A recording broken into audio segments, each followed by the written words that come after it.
So you know how everyone's got that one job story? The customer who wanted a refund on a half-eaten sandwich. The manager who thought team building meant trust. Fools in the parking lot. The co-worker who microwaved fish in the break room. Yeah, cute, adorable. Because my job came with a laminated list of rules that quite literally said, failure to comply may result in termination of employment and existence. And no, that wasn't a typo. I checked multiple times with a lawyer, who then quit being a lawyer and became a florist. Because, and I quote, flowers don't file wrongful death suits. Welcome back to the channel, Horror Hounds.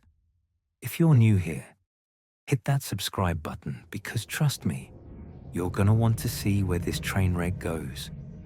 And if you've been here before, you know the drill.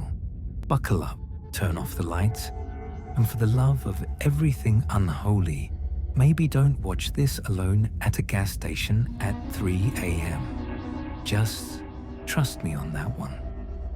I worked, past tense is important here, at the Crossroads Gas and Go on Highway 77. You know the type. Middle of absolutely nowhere. Cornfields for miles. The kind of place where your GPS gives up and just shows a shrugging emoji. 2 pumps, 1 flickering neon sign that's been spelling as go since 2003, and a door that chimes like it's actively trying to summon something. My first shift, my manager Harold handed me a coffee-stained employee handbook, patted my shoulder with a hand that felt concerningly cold, and said, read page 13 twice. Maybe 3 times. Oh, and don't feed the cat. We have a cat? I asked, all bright-eyed and minimum wage hopeful. Harold just smiled. It didn't reach his eyes. Nothing ever reached Harold's eyes. No, he said. Then he left. First red flag. That was red flag number infinity. Page 13 wasn't labeled rules for survival or anything dramatic like that. It just said night shift guidelines in boring Arial font, like it was going to tell me how to restock Slim Jims and mop the bathroom. Instead, it was 12 rules that read like they were written by someone who'd seen things. Things that didn't make it into the employee training video. Things that made OSHA look like a suggestion box.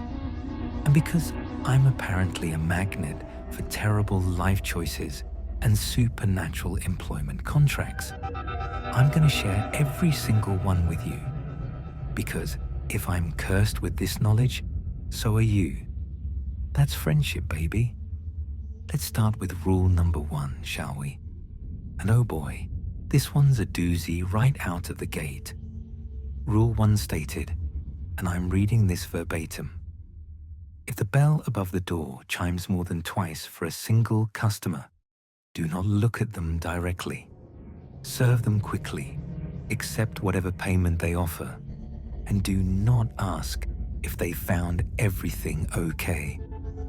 Now your first thought is probably weird but okay. Maybe it's about customer service efficiency or something. Wrong. So wrong. Hilariously, tragically wrong. My first week, this guy walks in, normal dude, trucker jacket, beard, probably wanted coffee and lottery tickets. Bell chimes once. Normal. He grabs a coffee. Bell chimes again. Still fine. Maybe a draft. Old building. Whatever. He walks to the counter. Bell chimes a 3rd time. And I, blessed with the survival instincts of a lemming with a death wish, made direct eye contact. Here's the thing they don't tell you in job interviews. Some people's eyes aren't supposed to have that many pupils. Like the generally accepted number is 1 per eye, yeah? This guy had 7 in each eye, spinning like tiny black roulette wheels. And his smile, his smile, had too many teeth. Not like, oh, he has a tooth gap. I mean, he had rows. like a shark. A shark that wanted a Marlboro Red and a Snickers bar.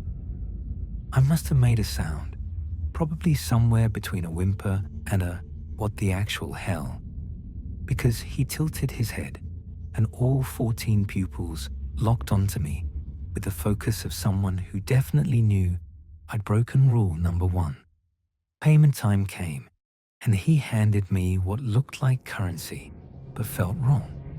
The bills were the right size, right color, but they were cold, like freezer burn cold, and they smelled like ozone and regret.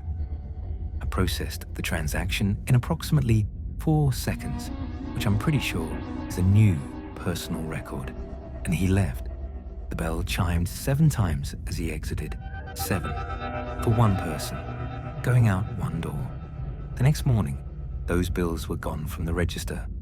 In their place, leaves, just autumn leaves. In July, Harold found them, looked at me and said, "You looked at him, didn't you?" "Maybe," I squeaked. Page 13, Rule 1. There's a reason it's Rule 1. Then he swept up the leaves and hummed something that sounded suspiciously like a funeral dirge. But here's where it gets even better. If by better, you mean exponentially worse. Rule number 2 was somehow both simpler and more terrifying. Between 2 a.m. and 4 a.m., the bathroom light will turn off by itself. This is normal. Do not go in to turn it back on. Do not investigate sounds coming from inside. Do not open the door if someone knocks from within. Fantastic. Cool. Love that for me. Nothing says minimum wage dream job like a possibly haunted bathroom with unspecified entities that apparently have bathroom privileges during witching hour. So obviously, the first thing that happened on my second week was the bathroom light going out at 2:17 a.m. Click, darkness, followed immediately by what I can only describe as humming, but not like casual shower humming. This was the kind of humming that suggested the hummer had never actually heard music before and was attempting to recreate the concept from a vague description. I did what any rational person would do. Turned up the radio, restocked the candy aisle, and pretended I couldn't hear the occasional thump, thump, thump coming from behind that door. Denial, powerful coping mechanism, highly recommended for supernatural customer service situations. But then, because the universe has a sixth sense of humor, a customer came in at 2:47 a.m., looked around, and headed straight for the bathroom. Sweet older lady, floral dress, the works.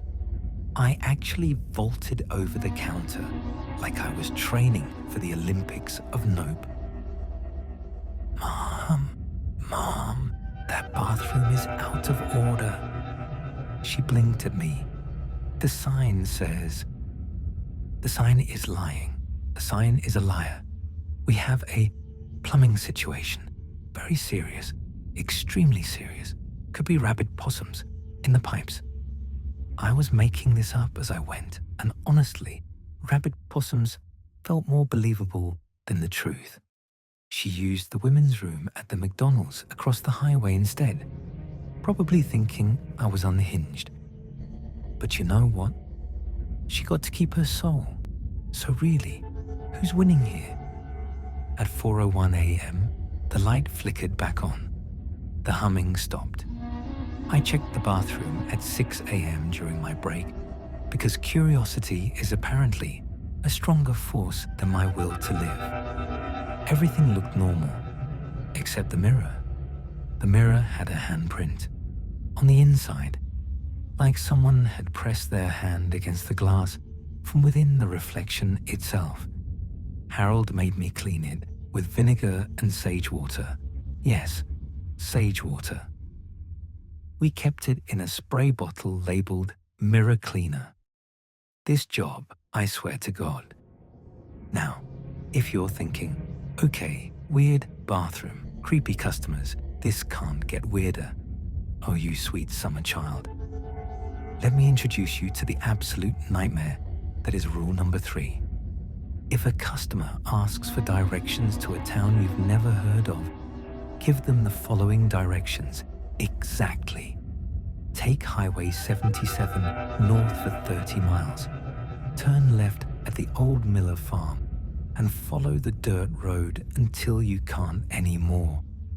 Do not deviate from these directions. Do not ask why they're going there. I cannot stress enough how often this happened.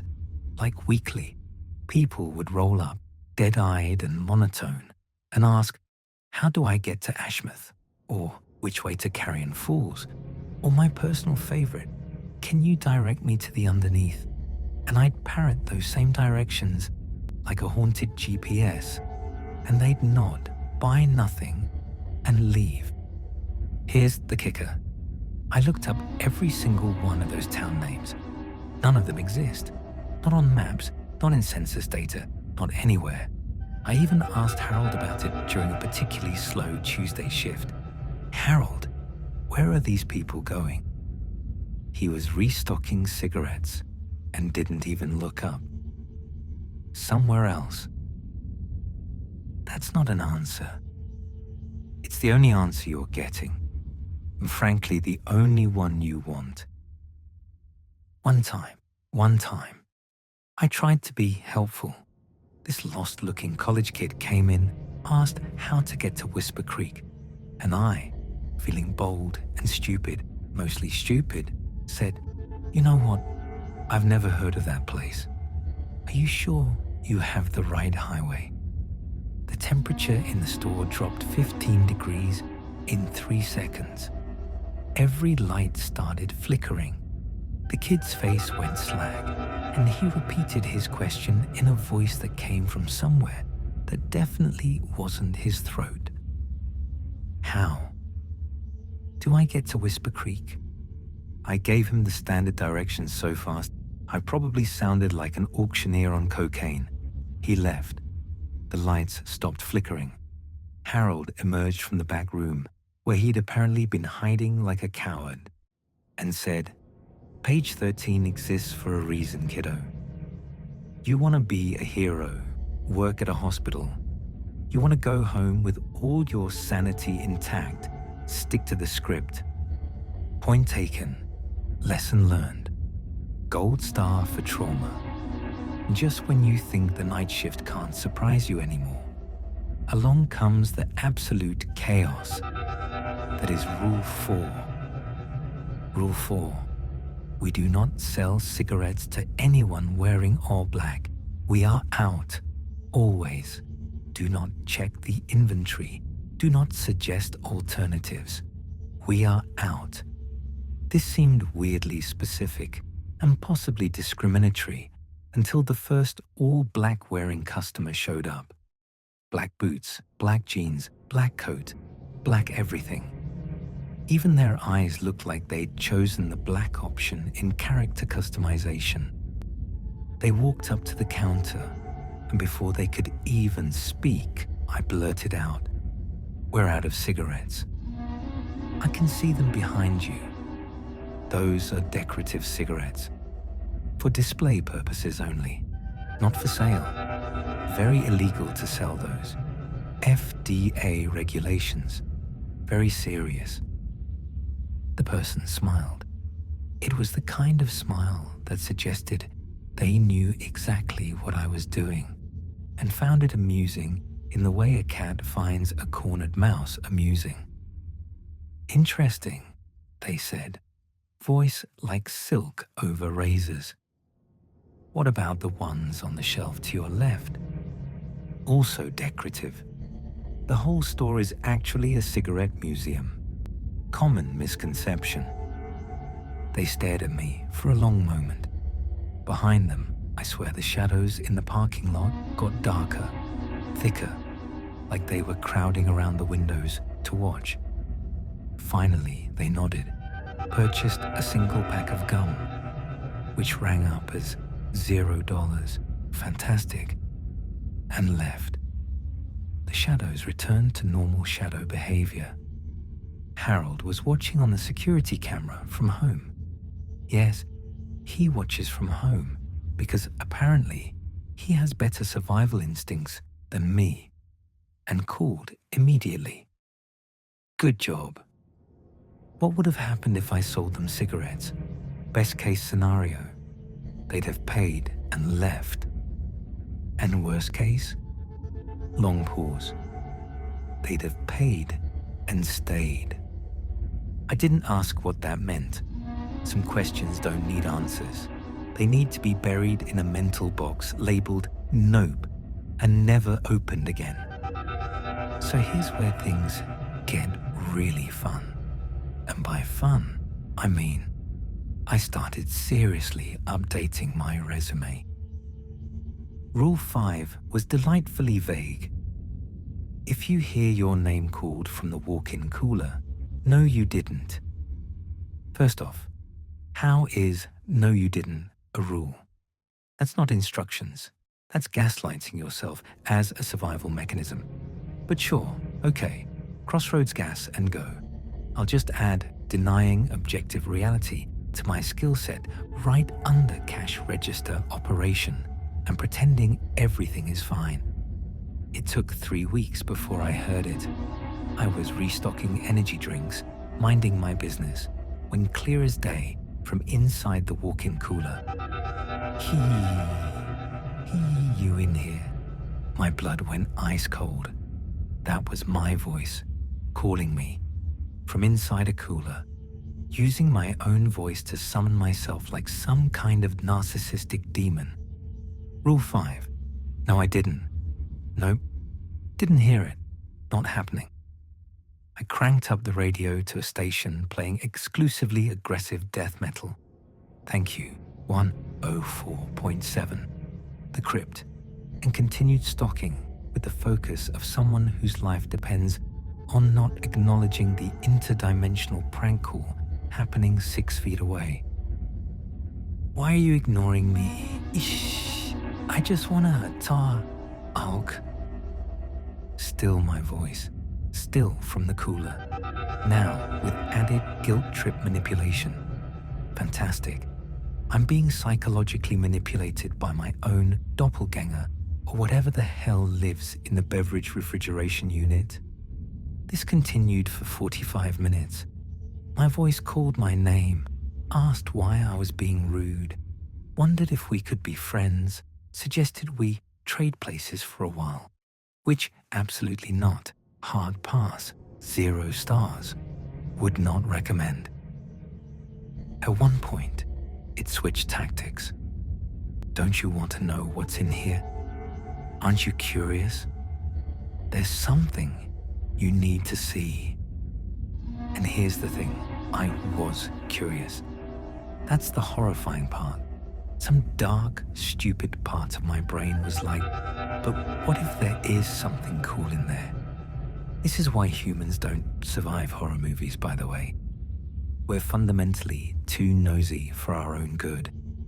But I held strong, restocked every single drink in that cooler from the outside, and absolutely did not make eye contact with the door window. At closing time, the voice just stopped, like someone flipped a switch. Harold's only comment when I told him, "Good thing curiosity only kills cats. Probably why we don't have one." Harold. That's not comforting. Speaking of things that aren't comforting, let me hit you with the absolute banger that is Rule 6. The phone will ring at 3:33 a.m. Answer it. Say, crossroads, gas and go. We're always open. Listen to the response. Hang up after exactly 10 seconds. Write down what you heard in the logbook. Never read previous entries. I'm sorry, what? We're keeping a logbook of creepy phone calls. Like this is supernatural data collection? Are we documenting hauntings? Is this gas station a research facility? Who is reading these entries? But sure enough, my first 3:33 a.m. Ring. I picked up, recited the script, and was greeted by the sound of breathing. No, not breathing. Wind. No, wait, whispering. Multiple voices whispering over each other in languages I didn't recognize, and some, I'm pretty sure, haven't existed for centuries. 10 seconds. I counted in my head while my hand shook so hard the phone rattled. The voices seemed to get louder, more urgent, like they were trying to tell me something important, something critical, something. Click. Hung up at exactly 10 seconds. Wrote in the logbook. Multiple whispers, unknown languages, urgent tone. My handwriting looked like a seismograph during an earthquake. The logbook sat there, thick with entries, pages and pages of previous night shift workers documenting their 3:33 a.m. calls. Rules said, don't read them. Of course I wanted to read them. Who wouldn't? It's like putting a don't push button in front of a human. We're gonna push. But I remembered Rule 1, remembered the cigarette thing, remembered my voice calling from the cooler.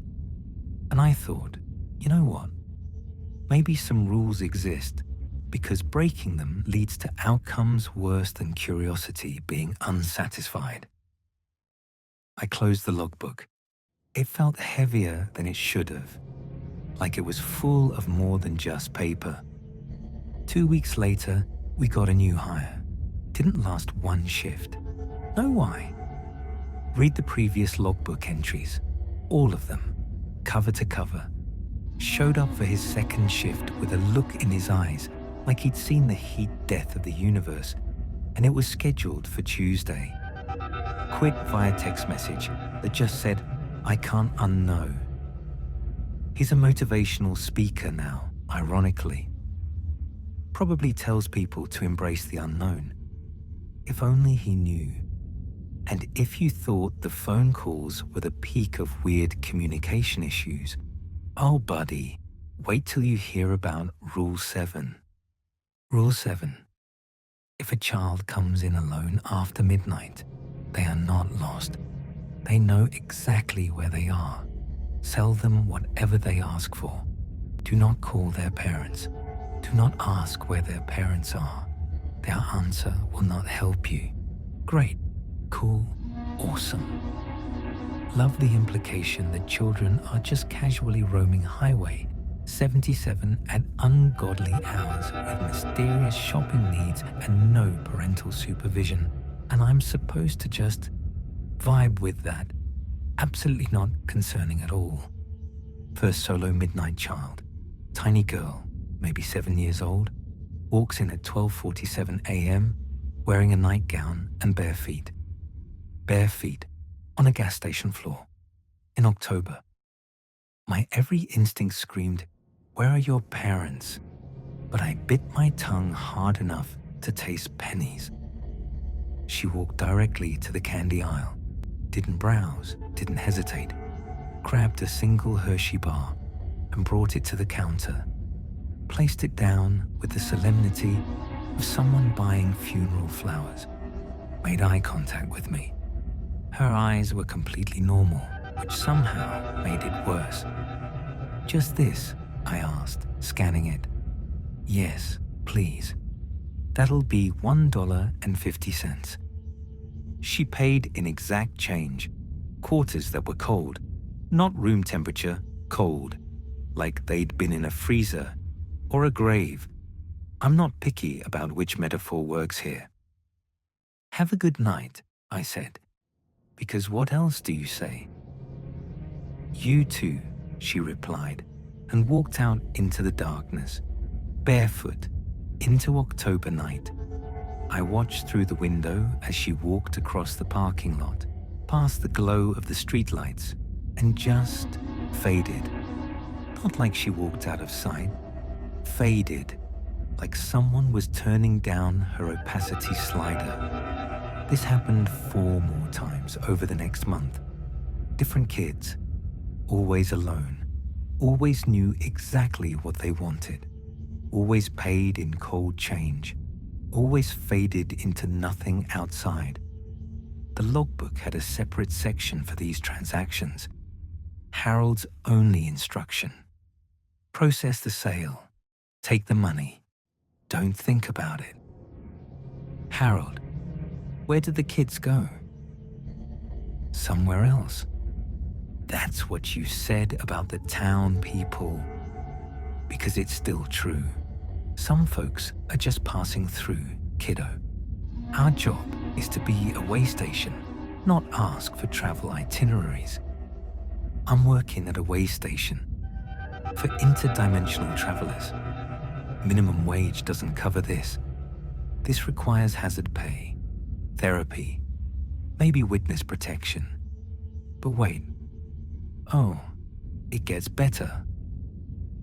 Rule 8 is where I seriously considered a career change to literally anything else. On Thursdays, a man will come in asking if we've received his package. Check the back room. There will be a box with his name on it. Give it to him. Do not open it. Do not shake it. Do not ask what's inside. His name changes, but you'll know which box is his. Listen, I've worked retail before. I've dealt with weird pickup requests. I ordered online. It should be here. Sure, normal. But this was different. Because the first Thursday, this guy walks in, looks me dead in the eye, and says, "Have you received my package?" Not, "Do you have a package for me?" Or, "I'm here to pick up an order." The specific phrase, like a code, like a passphrase in a spy movie. But the spy movie is my actual life, and I didn't audition for this role. I went to the back room, and there, sitting on top of our normal delivery boxes, was a package. Brown paper wrapping, twine tied in a knot so complex it looked like a Celtic symbol, and written in handwriting that seemed to shift between cursive and print. For the Thursday man. Not a name, just the Thursday man. Because apparently we're operating on supernatural Amazon Prime now. I brought it out, didn't shake it, though I wanted to, didn't open it, though the curiosity was killing me, handed it over.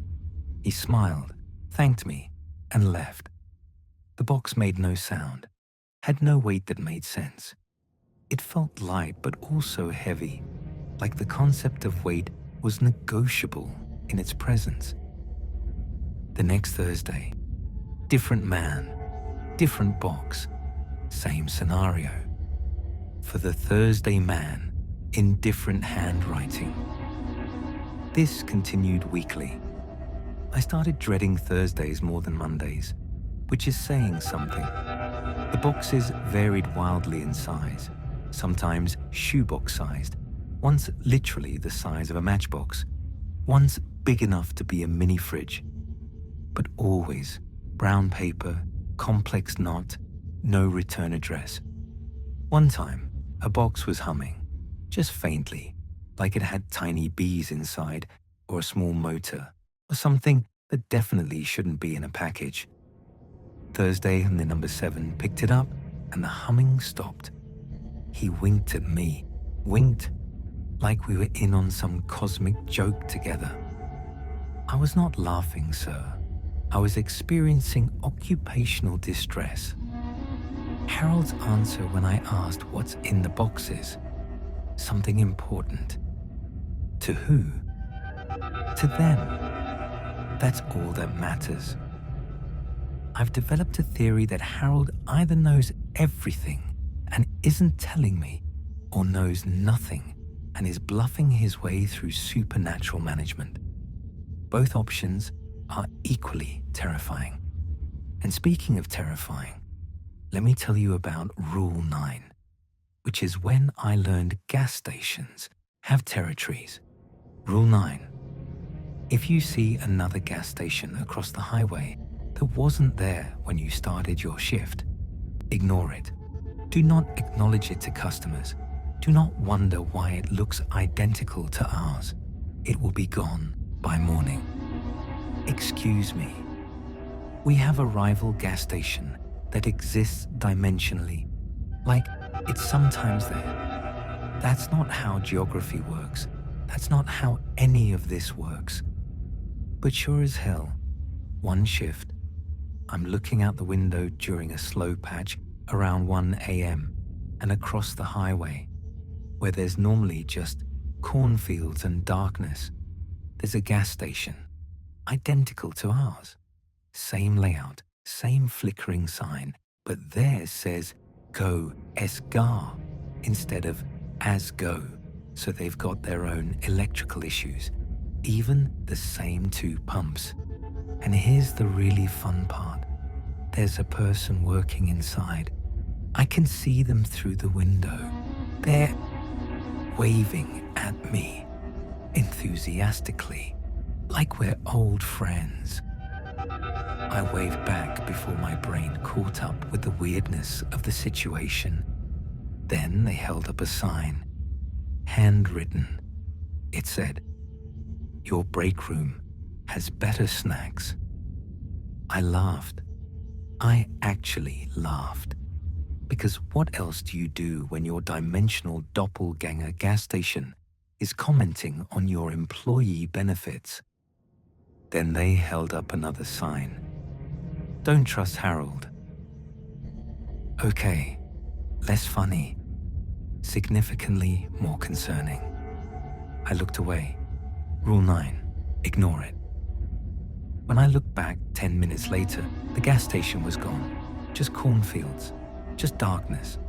But on our counter, there was a note I definitely didn't write. "Nice meeting you. Your friend across the way. P.S.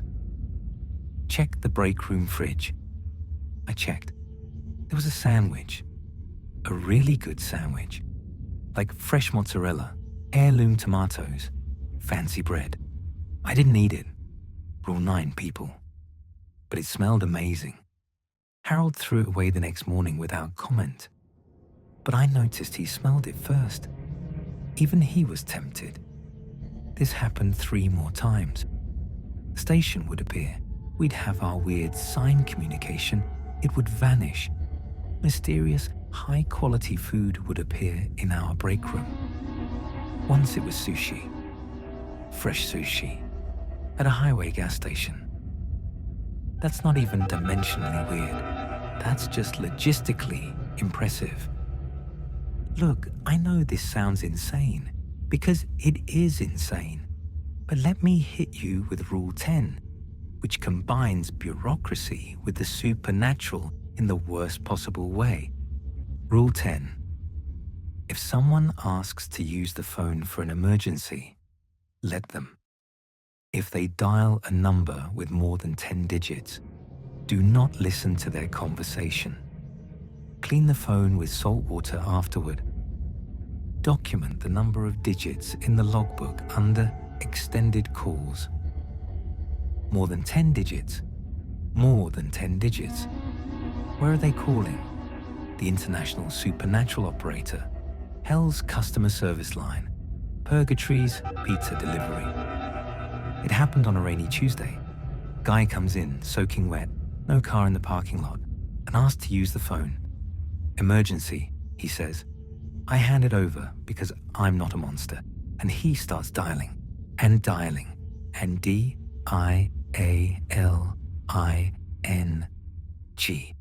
I counted. 17 digits. 17. He dialed 17 digits, like that's a normal thing phones do, and somehow the phone accepted it. There was a ringing tone. Something answered. The conversation was in a language that made my ears hurt. Not like, "Oh, this is hard to understand," like my ears physically hurt. Like the sounds weren't meant for human auditory processing. I walked away, helped a customer with lottery tickets, and tried to remember what silence used to sound like. 5 minutes later, he hung up, said thanks, and walked back out into the rain. I watched him go.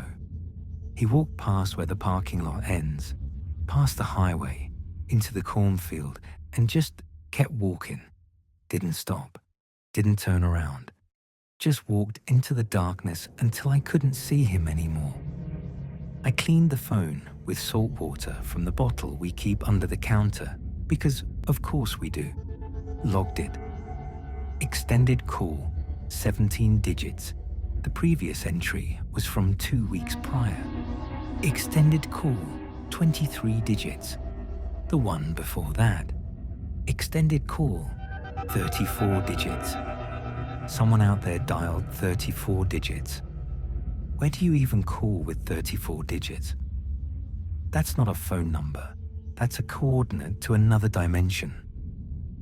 I asked Harold about it during inventory the next week. Harold, who are they calling? People who can help. People. Entities. Beings. Helpers. Semantics. Where are these helpers? Somewhere else. Harold, I swear to. Look, kiddo, some questions have answers that'll make you wish you never asked. Trust me on this. Just clean the phone, log the digits, and be glad you're a way station and not a destination. That's when it hit me. This job wasn't about selling gas and snacks. It was about being a nexus point, a crossing, a place where the membrane between worlds was thin enough that things could slip through, make a transaction, and slip back. We weren't employees. We were attendants, like lighthouse keepers, but for the existentially weird. Now, before we get to the final rule, and trust me, it's a doozy, hit that subscribe button if you're enjoying this descent into madness. Ring the notification bell so you don't miss when I inevitably break down and share the customer stories, because oh boy, the customers. Also, drop a comment telling me the weirdest job you've ever had. I guarantee it's not weirder than this, but I'd love to feel less alone in occupational trauma. We're all in this capitalist nightmare together. Might as well share the horror stories. Okay, deep breath. Let's talk about Rule 11, which is actually Rules 11 and 12, because they're a package deal. Rule 11. Lock all doors at 6 a.m. sharp. If someone is still inside, they have 5 minutes to leave. After 5 minutes, they are no longer a customer. They are something else. Call Harold immediately. Do not attempt to remove them yourself. Rule 12. If you are still inside after 6 a.m. and the doors are locked, you have become part of the store. Wait for Harold. He will know what to do. Do not panic. Do not try to leave through the windows. Do not go into the back room. So we've got a Cinderella situation, but instead of turning into a pumpkin, you turn into store property, a fixture, an eternal gas station employee. This is literally my nightmare. Not zombies, not ghosts. Mandatory overtime in liminal space. This almost happened to me. Once, I was closing up, doing the final count, and lost track of time.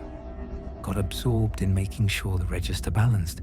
It was short by $3, and I'm still mad about it. Locked the doors out of habit at 6 a.m. exactly. Then I heard it. The clock chimed. We don't have a chiming clock, by the way, but it chimed anyway, and I realized I was on the wrong side of the locked door. Panic. Immediate primal panic. I ran to the door. Locked. Obviously locked. I locked it. The key was in my hand, but it wouldn't turn. The lock didn't recognize me anymore.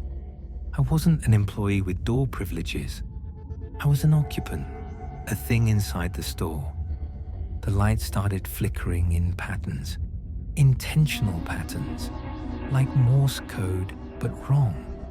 The coolers hummed louder. The radio switched to static that sounded like whispering. The phone started ringing, but there was no dial tone when I picked it up, just breathing. 4 minutes.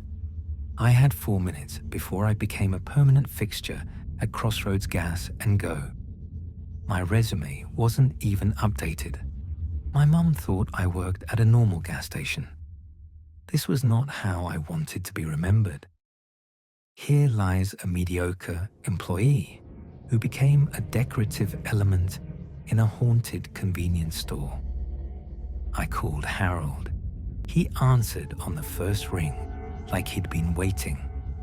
"You locked yourself in." "Harold, help me. Back room, now. Don't think, just go." The rules say, don't go in the back room. Those rules are for customers who stay too long. You're still an employee. You've got 90 seconds. Move. I ran. The store felt longer than it should be. The aisles stretched. The distance between the counter and the back room was growing. But I pushed through, burst into the back room, and Harold was there. Physically there. In the back room at 6 a.m. He'd never been there during my shifts. He looked tired, more tired than any human should look. "You almost became part of it," he said. "Part of what?" "The place, the crossroads, the in-between. You would have been here forever, kiddo. Serving customers who aren't quite customers, selling things that aren't quite things." He handed me a bottle of water that tasted like normal water, which somehow felt more miraculous than anything else. "You're okay now. But tomorrow, you're working day shift for a week. You need a break from the weird." "Harold, what is this place?" He sighed, looked around the back room like he was seeing ghosts. Maybe he was. Crossroads Gas and Go has been here since before the highway, before the road. This spot, it's thin. Reality's thin here. Things pass through. We serve them. They move on. And reality stays stable. Without us, without waypoint attendants, the whole area could collapse into something else, something worse. So we're, what, guardians? We're customer service reps with existential job security. Come on, let's get you home before the day shift people show up and ask questions. I worked day shift for 2 weeks, served soccer mums and truckers and people who just needed normal gas and normal coffee. It was boring. It was beautiful. It was safe. But here's the thing about the weird. Once you've seen it, really seen it, normal feels like denial. I went back to night shift because someone has to work the crossroads. Someone has to be the attendant at the threshold. And apparently that someone is me and my concerning lack of self-preservation instincts. So there you have it. 12 rules for surviving the night shift at a gas station that probably shouldn't exist.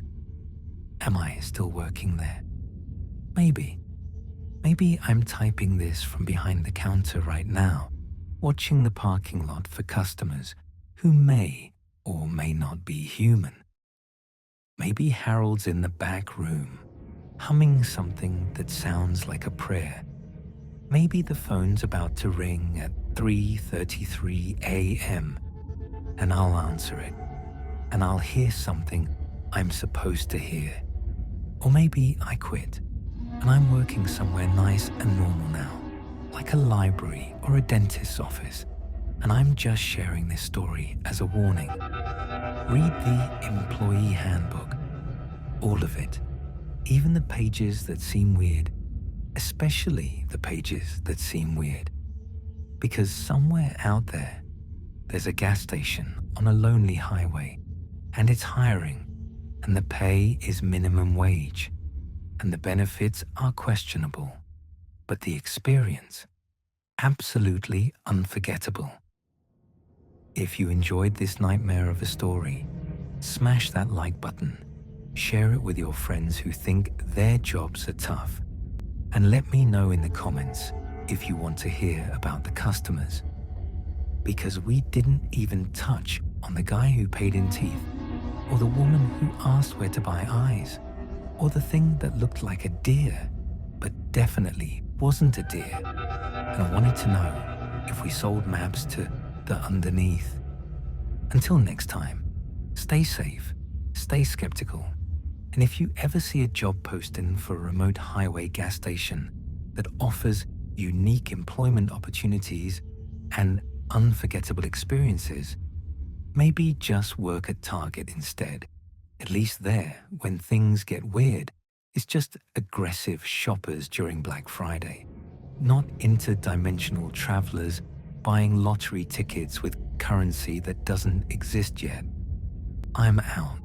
Stay creepy, horror hounds. And remember, some jobs are worse than death. Some jobs are death.